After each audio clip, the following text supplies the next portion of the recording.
राधे राधे। जय श्री कृष्णा। प्रिय भक्तों, आप सभी भक्तों का आपके अपने YouTube चैनल अंश भक्ति पर हार्दिक स्वागत है। आज हम श्रवण करेंगे भगवान विष्णु के नहस्य अवतार की कथा भाग 3 का। भक्तों, यह कथा पद्म पुराण से ली गई है। यदि यह कथा आपको अच्छी लगे तो प्लीज़ कमेंट में ज़रूर बताइएगा। उसके पहले आज के इस प्रश्न का उत्तर दे दीजिए। हिरण्यकशिपु को किसने वरदान दिया था? पहला भगवान विष्णु ने, दूसरा भगवान शंकर ने, तीसरा ब्रह्मदेव ने, चौथा माता दुर्गा ने। आप इस प्रश्न का उत्तर कमेंट बॉक्स में भी बता सकते हैं। चलिए आज की कथा का शुभारंभ करते हैं। संसार के सभी काम नियम से होते हैं। रात दिन, पक्ष, महीना, ऋतु, वर्ष सब के सब नियमित गति से चल रहे हैं। सबके जीवन में एक नियम काम कर रहा है। जो लोग अपनी वासनाओं के कारण नियम की अवहेलना कर देते हैं, वे प्रकृति के निदारुण प्रहार से विताड़ित होकर चूर चूर हो जाते हैं। सभी समाज के, चाहे वह दैत्य के हो या देवता के, एक प्रकार के अपने नियम होते हैं और उन पर चलना ही पड़ता है। चलने में ही हित भी है। उस दिन नियम के अनुसार राजराजेश्वर हिरण्यकशिपु के प्रिय पुत्र को एक लंगोटी पहनकर भीख मांगनी पड़ी और पहली भीख उसकी माता कयाधु को ही देनी पड़ी। उसने अपने हृदय के टुकड़े प्रहलाद को भिक्षुक ब्रह्मचारी के वेश में देखा और उसे अपनी आंखों से ओझल गुरुकुल में बहुत दिनों के लिए भेज दिया।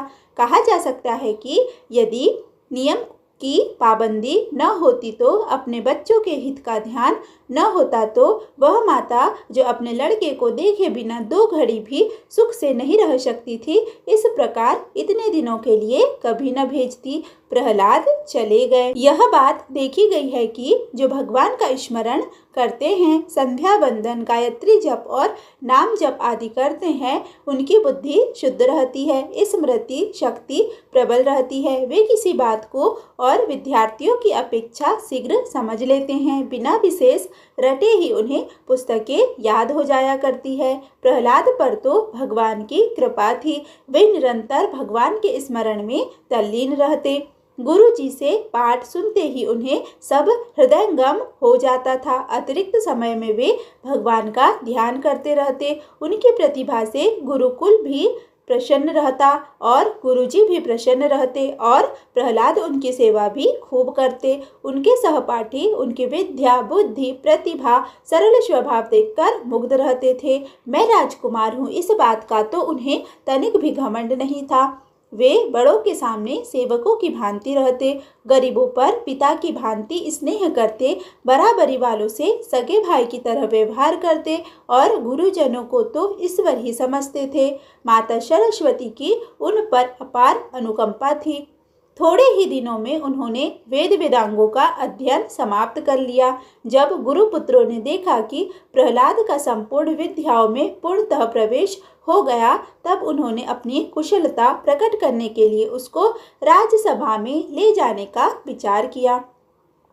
एक दिन राजसभा के विशाल मंडप में सभी सभासद अपने अपने स्थान पर बड़ी विनम्रता के साथ बैठे हुए थे। आज राज काज संबंधी अनेक बातें हो रही थी। तब तक दोनों पुरोहित प्रहलाद को साथ लिए हुए वहां पहुंच गए। हिरण्यकशिपु ने यथा योग्य पुरोहितों का सम्मान किया और अपने चरणों में साष्टांग प्रणाम करते हुए प्रहलाद को उठाकर हृदय से लगा लिया।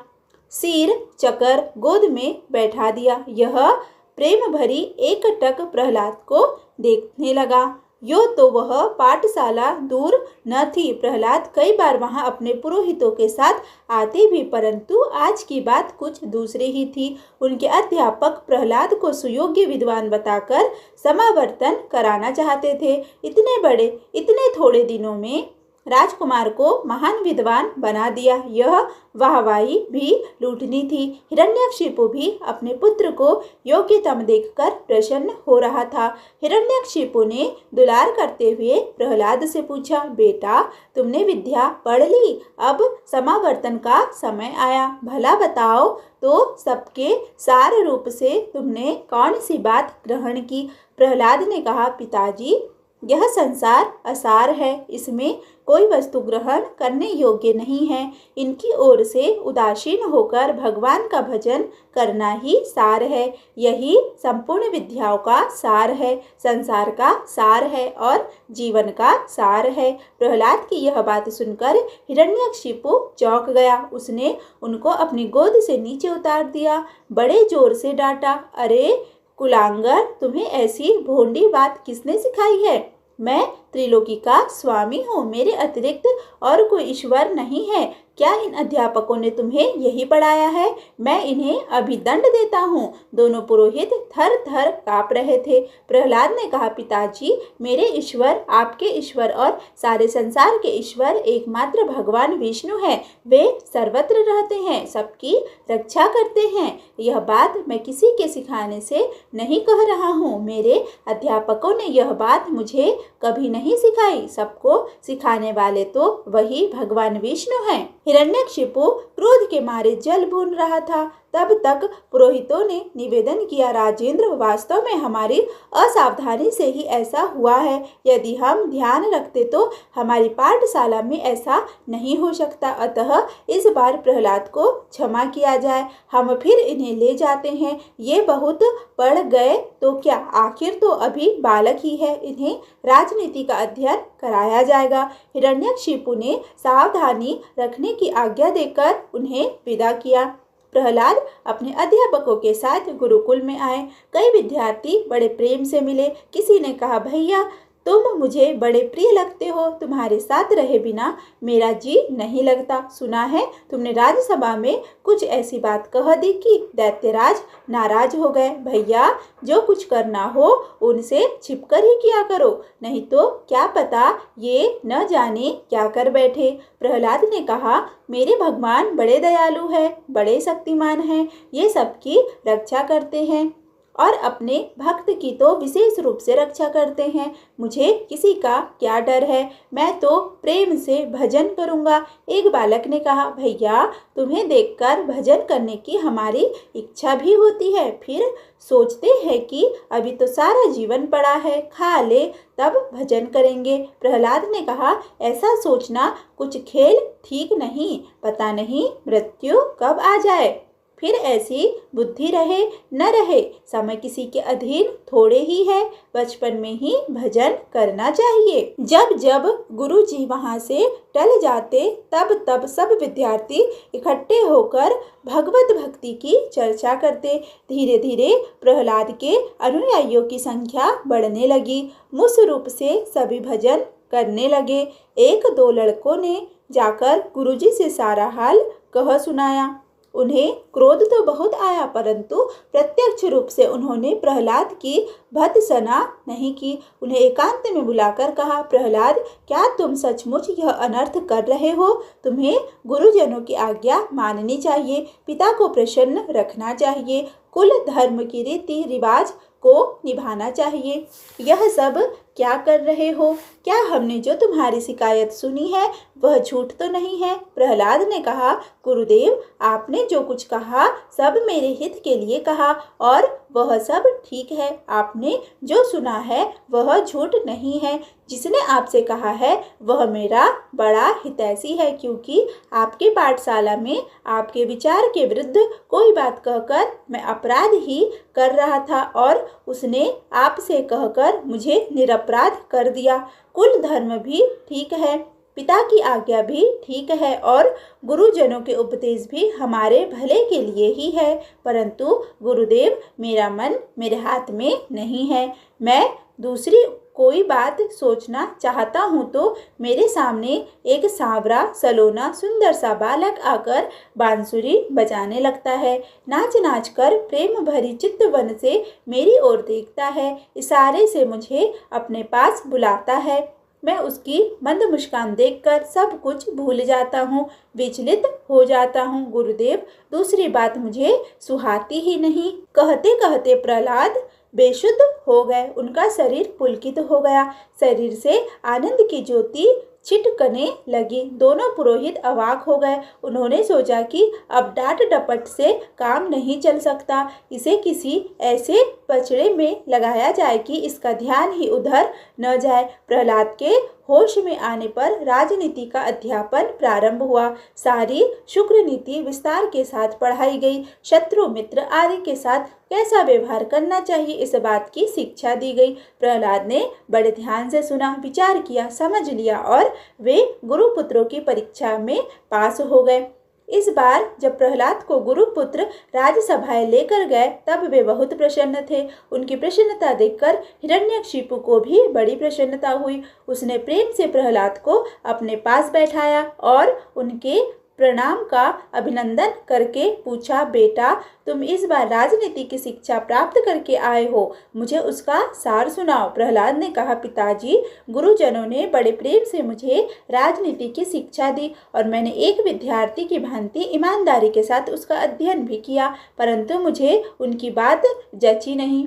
शत्रु के साथ ऐसा व्यवहार करना चाहिए, मित्र के साथ ऐसा व्यवहार करना चाहिए। ये बातें तभी ठीक उतरती है जब कोई शत्रु मित्र हो। ये भेद अज्ञान कल्पित है, भगवान को भूल जाने के कारण है। जब सब रूपों में हमारे प्यारे भगवान हो प्रकट हो रहे हैं तब शत्रु मित्र का भेद कैसा, उनके साथ विभिन्न व्यवहार कैसे। इसलिए पिताजी केवल राजनीति ही नहीं, सब नीतियों का सार यह है कि भगवान का ही भजन करना चाहिए।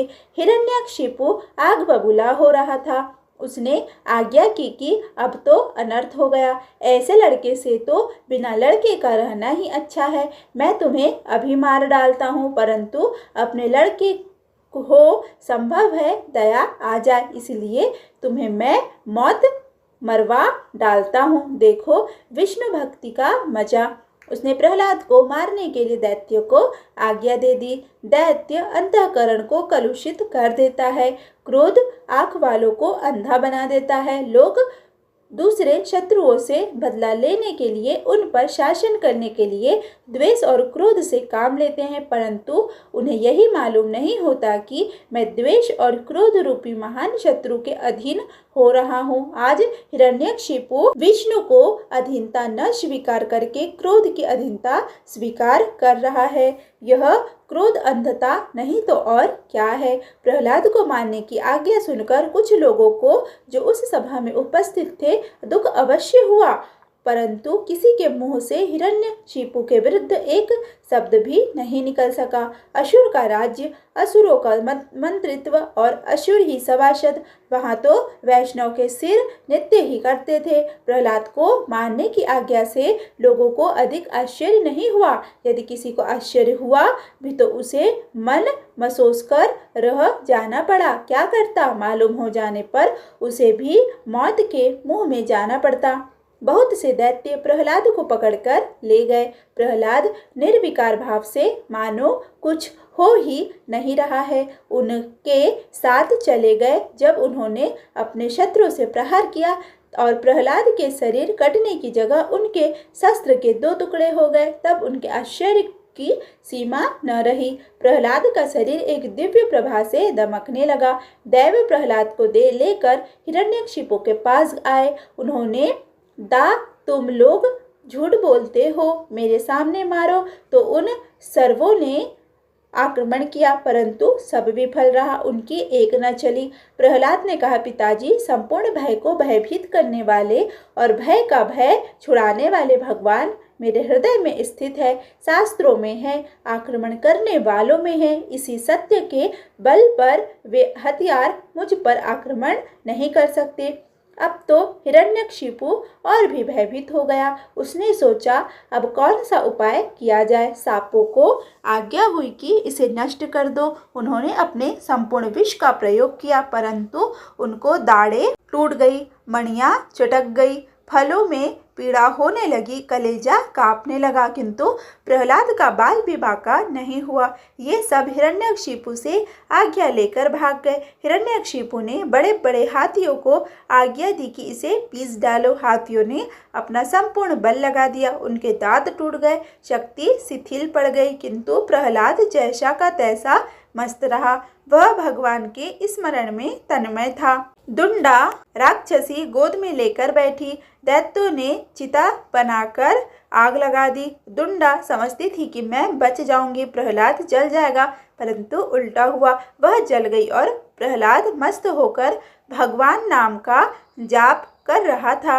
अब षंड और अकमक दोनों दैत्यराज को चिंतित देखकर बोले, महाराज, इस बालक को तो हम लोग ही ठीक कर सकते हैं, हमें एक बार और अवसर दीजिए। यदि यह नहीं मानेगा तो हम कृत्यों को उत्पन्न करके इसे नष्ट कर डालेंगे।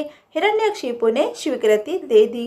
वे दोनों प्रहलाद को लेकर पाठशाला पर आए। इस बार प्रहलाद का प्रभाव बढ़ गया था। भजन करने वाले प्रहलाद को महाराज हिरण्यकशिपु भी नहीं मार सके। यह बात विद्यार्थियों तक पहुंच चुकी थी। सबने बड़े आदर से प्रहलाद का स्वागत किया और गुरुजी के चले जाने पर भगवत प्रेम की बात करने लगे।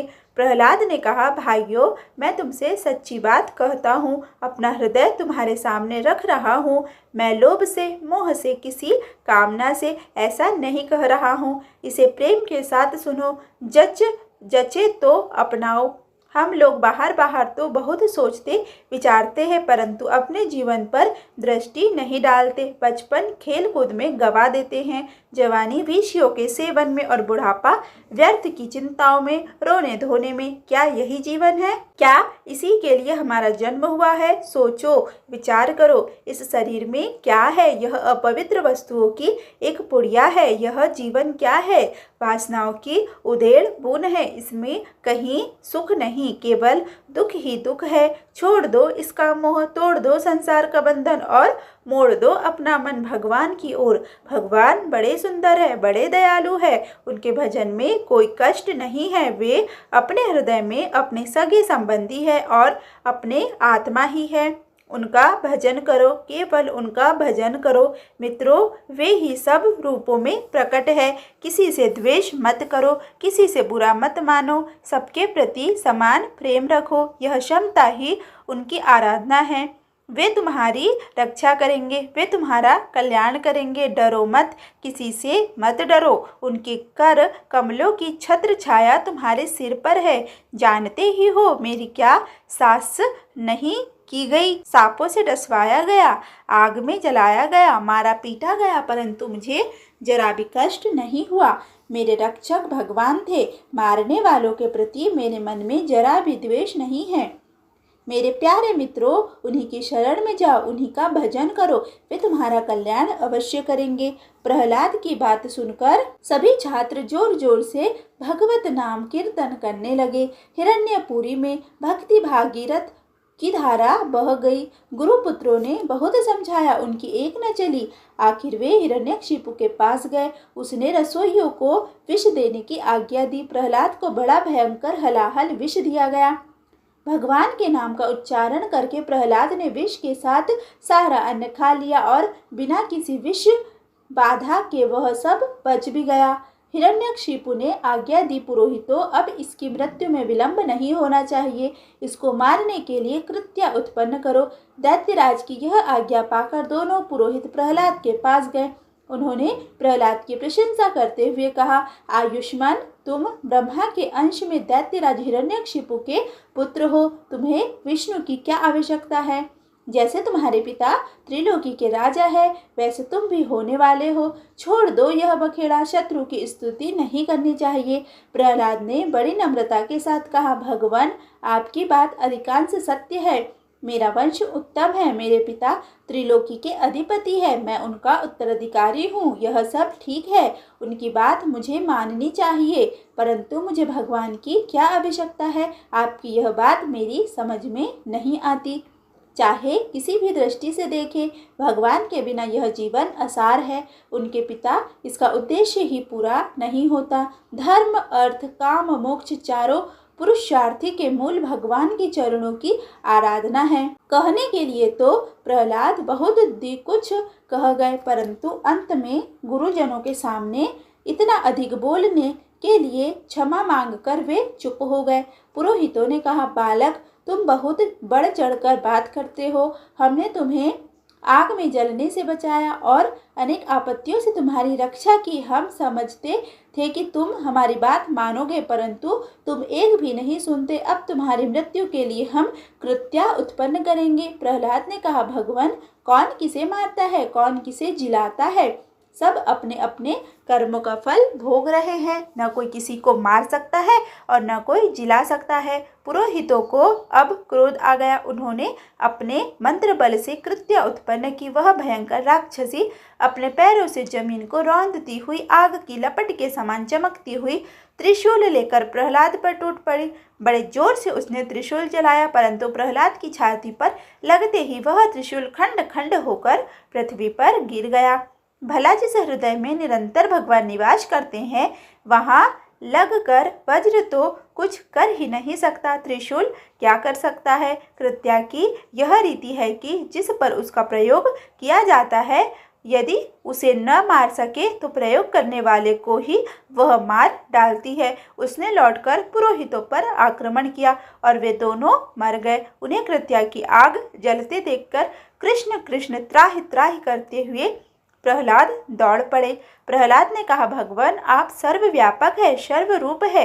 इस मंत्र की आग से जलते हुए इन ब्राह्मणों की रक्षा कीजिए। भगवान को सबको सर्वस्वरूप जानकर जैसे मैं शत्रुओं में भी भगवत भावना रखता हूँ, उन्हें भी भगवत धूप ही देखता हूँ, उसी प्रकार इनको भी देखता हूँ। यूँ तो ये पुरोहित भी कृत्या की ज्वाला से बच जाए, जिन्होंने मुझे विष दिया, मुझ पर आक्रमण किया, आग में जलाया, सांपों से डसवाया, हाथियों से कुचलवाया। उनके प्रति यदि हमारे हृदय में भगवत भाव एवं समान प्रेम रहा हो, यदि उनके प्रति मेरे मन में कभी पाप बुद्धि न हुई हो, तो ये मेरे पुरोहित जी उठे। यूँ कहकर प्रहलाद के स्पर्श करते ही दोनों पुरोहित भले चंगे होकर उठ खड़े हुए और विनयी प्रहलाद को आशीर्वाद देने लगे। बेटा, तू दीर्घ आयु हो, ऐश्वर्यशाली हो, तेरा मंगल ही मंगल हो। तत्पश्चात हिरण्यकशिपु के पास जाकर पुरोहितों ने सारी बात कह सुनाई। प्रिय भक्तों, आज का अध्याय यहीं पर समाप्त हुआ। इसके आगे की कथा हम अगले अध्याय में श्रवण करेंगे।